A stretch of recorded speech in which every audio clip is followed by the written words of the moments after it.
former Vice President, former Deputy Prime Minister, Honorable Musalia Mudavadi, ameangaishwa kabisa. Paka ikakuja alipoenda Kakamega, machozi kamtoka, akasema I am being forced, being coerced, being intimidated, physically, emotionally, threats kuunga mkono ule mzee wa kitandawili akuwe rais wa Kenya. Na Kalonzo rafiki yangu sana, pia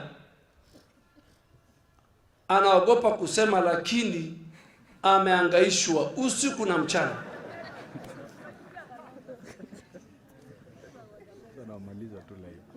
Na nani anaangaisha hawa?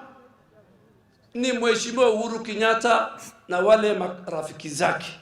Na tunawajua, wanajitanga deep state.